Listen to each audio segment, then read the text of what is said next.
A few weeks ago, we talked about how to have more joy. Now, I have to admit, joy hasn't always come easy for me. I've tended to be a glass half empty kind of person, always looking for what's missing. Even when things are going well, I'm always looking for, well, how could it be better? And what has made it worse is I became a doctor. And of course, as a doctor, we're always looking for problems, and we're always anticipating what could go wrong. And this is called a negativity bias. It's the tendency to look at things pessimistically rather than optimistically.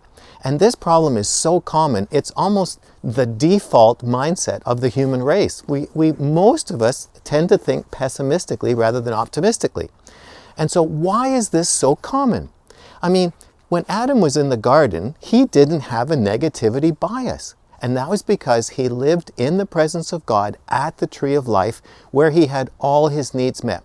He was safe, he was secure, he had everything he needed, and he didn't lack for anything. So of course he was going to be optimistic and hopeful all the time. But because of the fall, he chose independence from God. And so then when he left the garden, he was no longer in God's presence. So he no longer had all his needs met. He had to work for them.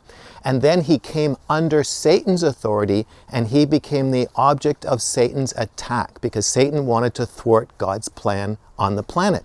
And so then Adam had to deal with threats and risks. He had to worry about starvation. He had to worry about the climate. He had to worry about food security. He had to worry about animals attacking him. So he had to become very vigilant and very aware that there were threats around him. And even when things were going well, he had to anticipate, how am I going to address this if things turn bad?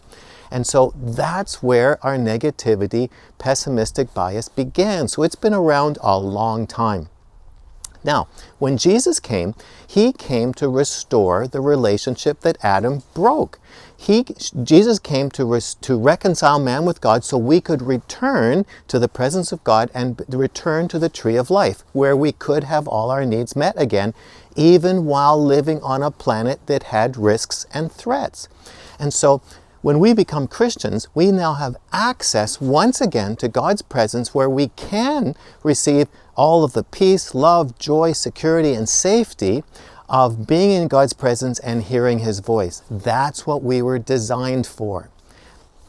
So, if the more you come into God's presence, the more you listen to His voice and have these experiences, the more optimistic and hopeful you can be, because the environment in your mind and in your heart changes. And the more often you choose to be in God's presence and to hear His voice making you optimistic and hopeful, it gradually rewires your brain so that you no longer have the default to pessimism. You will have a default to faith and optimism and hope. But it all depends on how often you choose to come into His presence. So the next time you're faced with a situation that once again makes you pessimistic or you lose hope, then come into His presence, return to the tree of life, talk to God, ask Him for His perspective on the situation. How does He want you to think about this situation? How does He want you to feel about it? And what does He want you to do? That will completely change the way you look at this situation.